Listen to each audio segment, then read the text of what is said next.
Hello and welcome to another video. This is a follow-up video to a video that I did on this channel. I did this video not long ago. This video was about a woman who was killed in Minneapolis, Minnesota by an ICE agent. And in that video, when I was talking about what happened to that woman at the hands of ICE, I said some things that kind of rubbed someone the wrong way, that led to someone giving me a dislike. And I'm not upset about it, and I really don't care. But I just want to clear the light on that. And it's like this. What I said about the US and Canada, basically what I was saying about these two countries here in North America, I was lumping them all together on them being two countries that lack social or human connection, where everybody's segregated, isolated, paranoid, and fake. So I'm going to take the terms paranoid and fake and take them away from Canada, because I don't live in Canada. I've been to that country, but I never lived there. It's like this. In Canada, some parts of the country lack social or human connection. Everybody is segregated and isolated. And you have passive aggression in Canada. And if you're friends with a Canadian, if you're cool with them, and you form a friendship with them, and you talk to them, and it doesn't matter if you form a friendship with them or not, if you talk to them and be nice to them and be respectful to them and be open and down to earth with them, some Canadians are appreciative of that, but you got some who will stab you in the back and say a lot of negative things about you. And it's kind of scary. And all that's tied in with the lack of social or human connection, social isolation, segregated, isolating. And here in the U.S., there's a lack of social or human connection in America. Here in the United States, everybody's segregated, everybody's isolated, people are paranoid, fake, and plastic. Superficial. It's hard to make any normal friends here. And it's hard to make any normal friends in Canada. But going back to the U.S., everybody wants to be left alone in their own bubbles. People don't want to be bothered. People want to be left alone in their own bubbles. Everybody wants to be in their own world. Nobody doesn't want to talk to each other. Nobody doesn't want to meet each other or get to know each other. And when it comes to talking to people in the U.S., the only way you're going to talk to people in America is through business-related purposes. You only talk to people for business and asking for directions. And that's it. You fly on a plane with an American. You sit next to an American on an American flight or airplane, you sit next to them on the plane. If you sit in the wrong seat, that person who's a man will tell you that you're sitting in the wrong seat. And after all of that, no talking. He doesn't talk to you, you don't talk to him, and he doesn't care if you say anything to him. If you ask him if you want to go to the bathroom, he just gets up and says nothing, and you just get up and just go to the bathroom, use the bathroom, and come back and sit back down next to him. He's watching a movie on his laptop, his notebook computer. And he only talks to you, he only speaks to you if you're sitting in the wrong seat. And telling you that he only speaks to you if you're sitting in the wrong seat, and he tells you you're sitting in the wrong seat. So that's the wrong seat. That's your right seat. That's the seat that you're supposed to sit in. And that happened to me on a flight from DFW International Airport, or Dallas Fort Worth International Airport in Dallas. Yeah, I catch the flight with my parents and my sister. We flew from Dallas, Texas to Detroit, Michigan.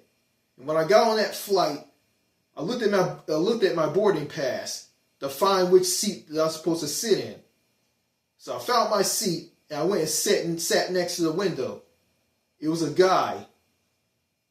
It was a white guy. He had like long curly hair, and he had a beard, kind of a beard and a mustache. And he said this to me when I sat next to the seat, next to the window. That's not your seat.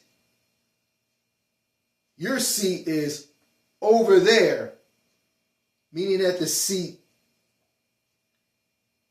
that I was sitting in was the wrong seat. And the seat that I was supposed to sit in, I'm supposed to sit next to him. And through that flight from Dallas Fort Worth International Airport in Dallas, Texas, all the way up north to DTW, Detroit Wayne International Airport in Detroit, Michigan. Throughout that flight, that guy never spoke to me, and I never spoke to him. We never spoke to each other. And I knew if I talked to him, he'll ignore me. I don't know if he'll speak to me or not. And I know that in America, nobody talks to you. It doesn't matter if you're riding on a train. Not a train. It doesn't matter if you're riding on a subway in New York. It doesn't matter if you be in any setting here in America, along with people. Nobody talks to you. You can be in a huge crowd of people and nobody talks to you.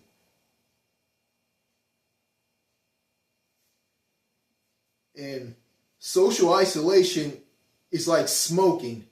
The more you engage into it, the more it does damage to your health. You develop heart problems. You start to get sicker. You start to develop dementia, full-blown Alzheimer's disease if it goes to that. That's terrible and it's bad. But if you go to countries, they're all about social or human connection, and people who believe in that and cherish that, and people who are down to earth, then you won't develop those health issues like you do, like you would here in North America. Most notably, the U.S. and also Canada.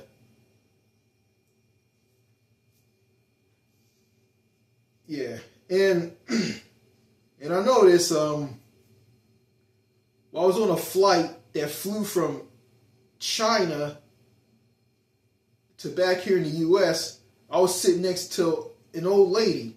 She was Chinese and she was with her husband. And when I got some food from from the from the um from the flight attendants.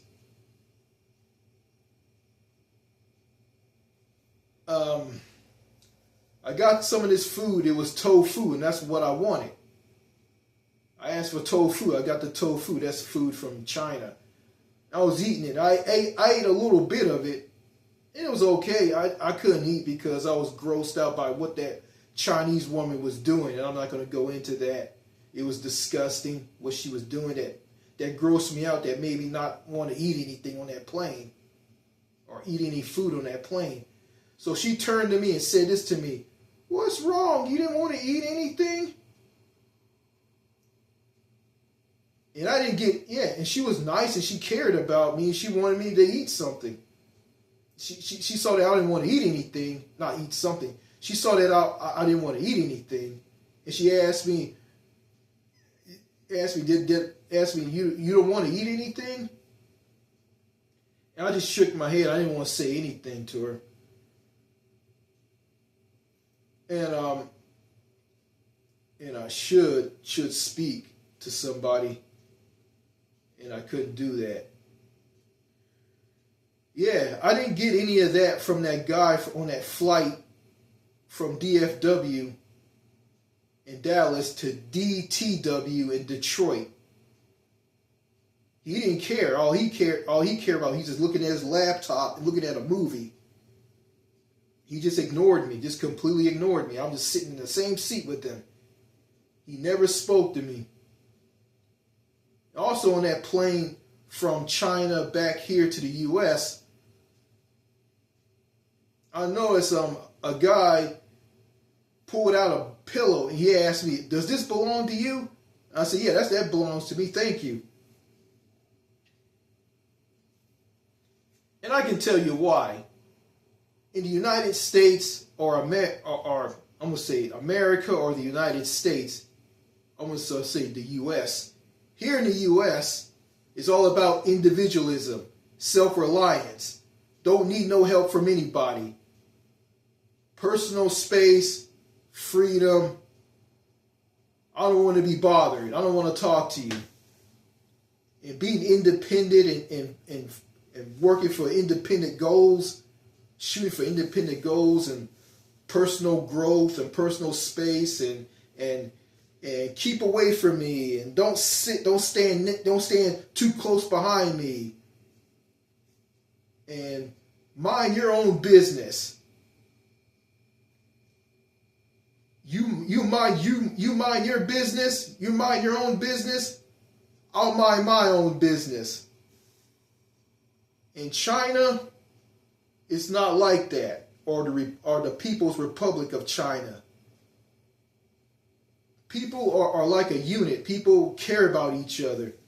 People don't leave each other out. They talk to each other regardless if they're strangers or their families, and they believe in collectivism or whatever you call it. Everybody's a unit. Everybody cares about each other. Everybody checks on each other. And it's like that in countries that are similar to China. I think like Southeast Asia, I think. So it was a big culture shock for me. And it was. And also, I got off track. Let me go talk about what I said about people in America voting for Donald Trump. Yeah, that kind of angered a lot of people. Not angered a lot of people. It kind of angered one person, and they gave me the thumbs down on that video I did about that woman who died in Minneapolis, Minnesota at the hands of ICE. Okay. People who voted for Donald Trump, they dug a grave for themselves. They dug a grave for themselves, and they have to lie in it. Well, it's like this. What I was saying is I was talking about people who voted for Donald Trump. I'm not bashing people. I'm not lumping in people who didn't vote for Trump. I'm going after people who voted for Donald Trump. Yeah, and him being an authoritarian here in the U.S., creating a horrible immigration program that targets people from other countries and people who are living in this country who are not Americans, and people who come into this country who have negative views on Trump and having their phones searched through TSA and Homeland Security. And I see what Donald Trump is doing in this country, and it's just downright disgusting, and it's wrong. And I didn't, the people who voted for Donald Trump, they are the reason why he's president. They put him in that White House. Then you got people who didn't vote for Trump. They had nothing to do with putting Trump in the White House. They didn't vote for Trump. They voted for Kamala Harris. And you have people who didn't vote at all. And I'm one of those people who didn't vote. So, yeah, I'll tell you why I chose not to vote back in 2024. Because I saw the option of choosing between Donald J. Trump or Donald John Trump and Kamala Harris. And I don't like either one of them.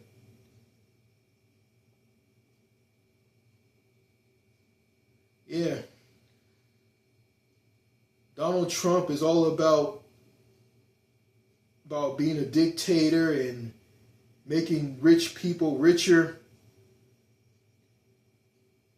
And Kamala Harris, well, I'm going to say this. Both Donald Trump and Kamala Harris and both political parties here in the U.S., the Democratic Party and the Republican Party, they're both for the same interest. They're both for the status quo. And that's why I didn't want to vote. Now, if there was a candidate, I say who was on the Democratic side, who has Bernie Sanders style policies,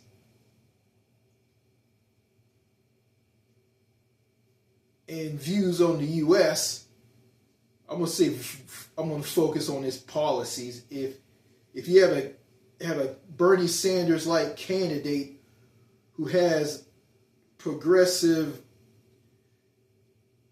democratic socialist policies, then I'll vote for that person. Sign me up. But if the Democratic Party can't offer that to me, then there's no point in me voting. And I sure as hell isn't going to vote for the Republican Party. No siree. So I just want to clear the air on that. So the people who voted for Donald Trump, they dug a grave for themselves and they got to lie in it. And the people who didn't vote for Donald Trump and the people who didn't vote at all, they have nothing to do with that.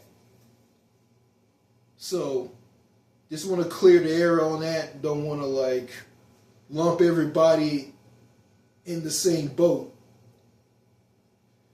So there. Okay. So that's all I gotta say in this video. More videos to come. Cheers and au revoir. Merci beaucoup. Au revoir.